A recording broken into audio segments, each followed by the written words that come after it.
Hi friends, Roni Haskell, otherwise known as That SC Real Estate Chick.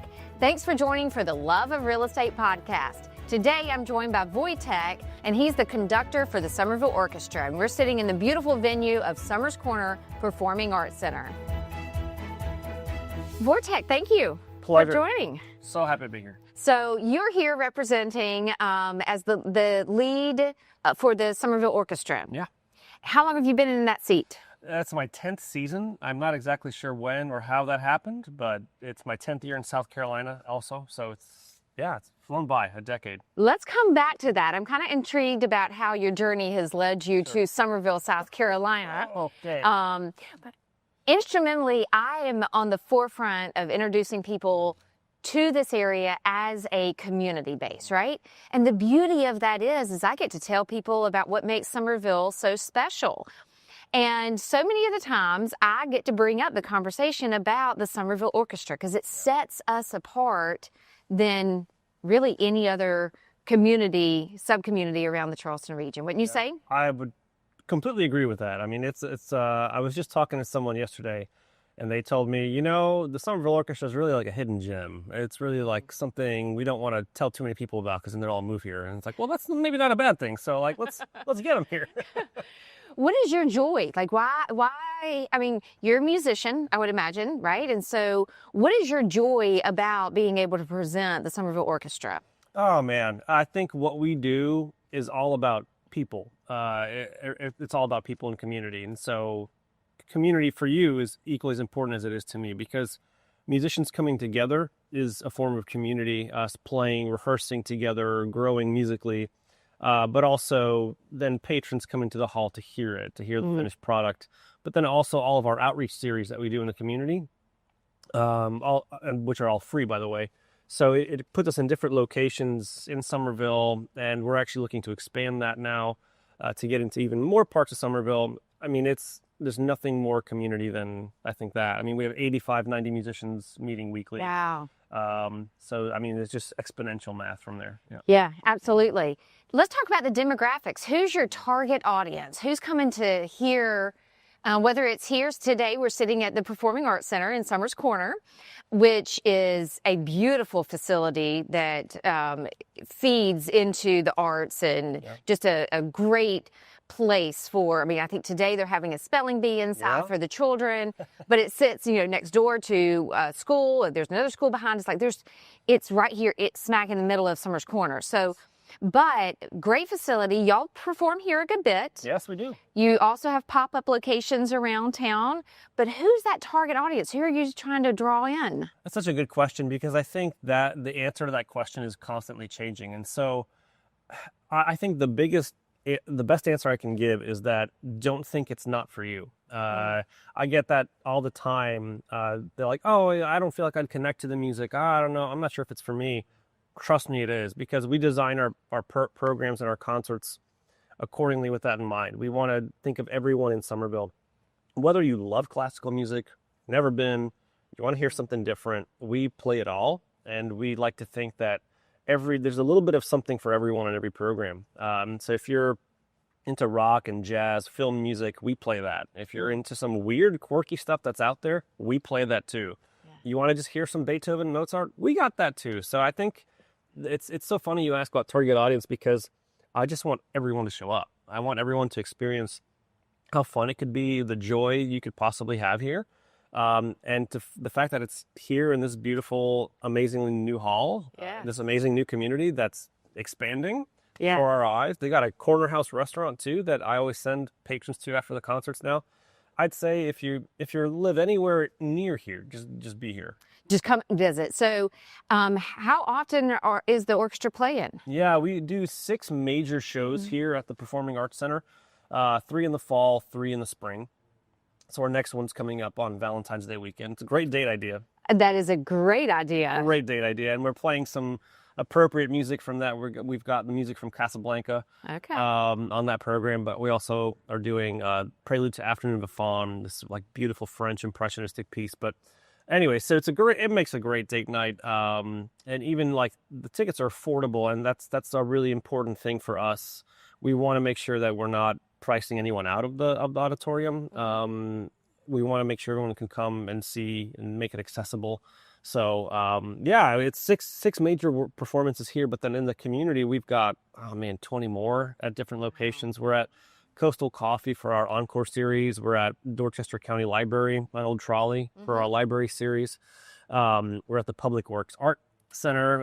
So like we just had an event last night right there with a string quartet at the Public Works Center. It's a lovely series. It fuses art and music together. So we're trying to be a little bit of here and there and everywhere in between. We're in talks right now with going to like the amphitheater in Goose Creek and Nexton, Brown Family Park. So a lot of exciting things coming up. But it sounds like it. And you're meeting people where they are. So it's not just here in Summers Corner, but you're actually expanding out into the different venues. Yes. And so I can see how that would be a good draw for people of all ages, young, older. And as people are moving in, let's talk a little bit about that, because you're not from here. Yeah. Jorge, I looked at your name and you said, well, yeah, you had to teach me how to say it because it's pronunciated differently than it looks, right? So tell me about your journey and what led you to Summerville specifically, because you're speaking to an audience that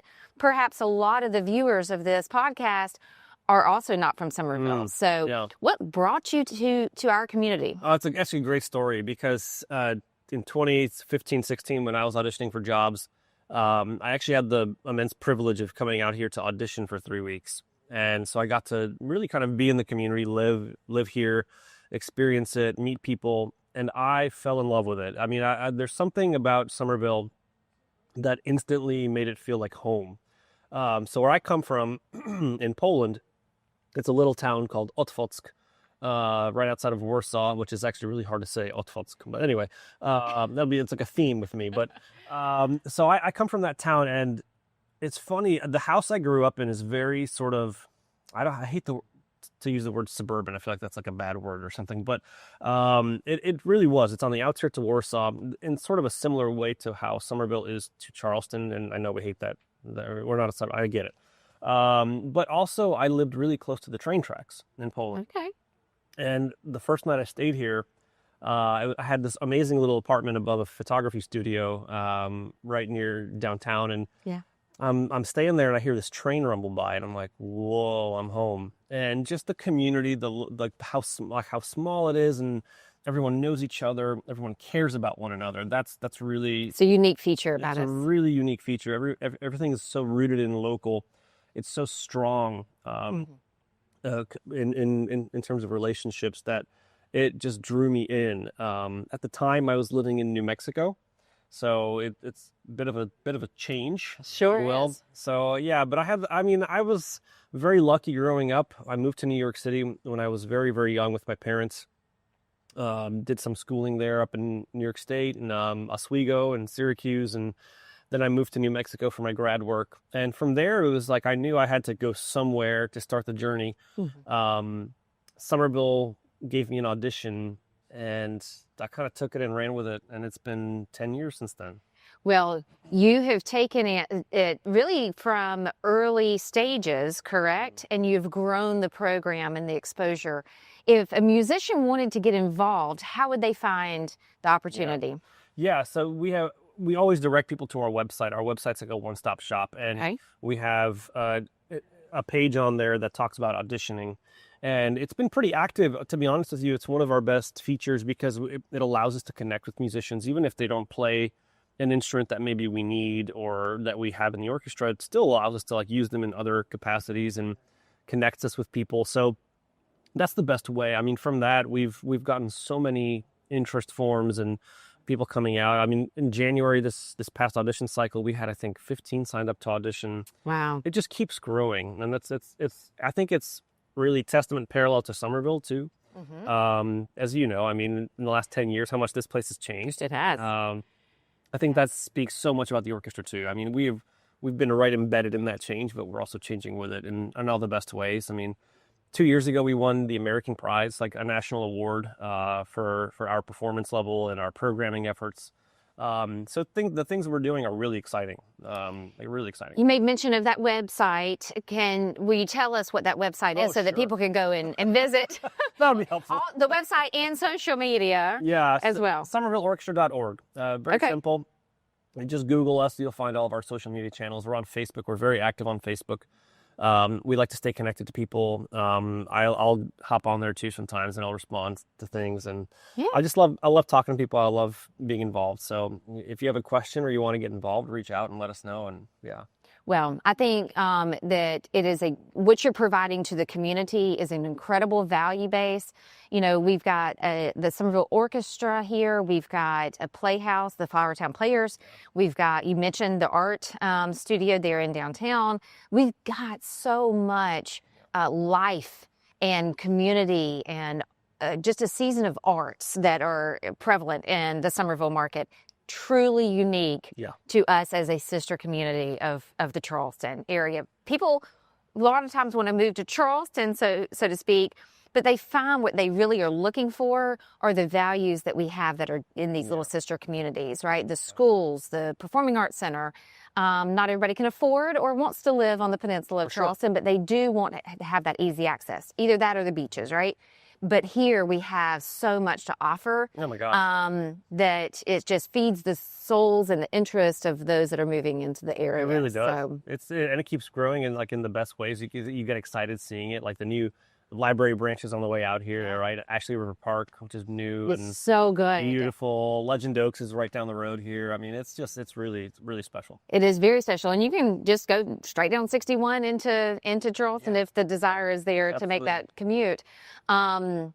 New commercial, finally. We were talking about it right before we started the podcast, but yeah, there's some commercial that's going to be, that's already breaking ground. You know, we've been really anxious to see that coming into the Summers Corner area. So we're getting more and more that is building up. There's a lot of growth in this area. And thank you for being an anchor and a huge supporter of the community base here. Our pleasure. I mean, it's such a joy. I mean, it's such a joy to be somewhere where the energy is really alive, and it grows, and people grow with it, and it's just exciting. Wojciech, tell me about one problem that you've had during your 10-year run here of growing the Summerville Orchestra.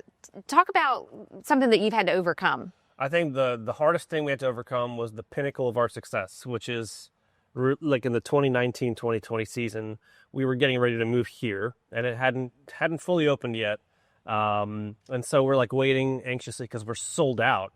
Before here, we were performing at Summerville Baptist, and we were just selling out every weekend of performances, no question, for 2-3 years. So I mean, we were at the top of our game, and then that crazy buzzword COVID, it just came in and shut everything down. We were shut down for about a year, and so right after that happened, we had to move here. So it was starting from scratch almost. A new venue, new location. Where is this place? But COVID. Is it safe? How are we feeling? Do we put musicians far away on stage? It was so many things to to take care of right away at the same time. So we went from selling out everything to then our executive director retiring during the COVID thing, and to and it's just step by step. It was what is going on here? But I feel now we're back and we're thriving. What was one instrument that helped you? No pun intended. Instrument, haha. What was something that helped you overcome that? Was it the people of the community, the support? Yeah, because so many orchestras shut down and shut down for good during that time. It was a rarity for them to survive, yet let alone thrive. So we had an incredible support base from our community, and I want to thank everyone for supporting us through that time.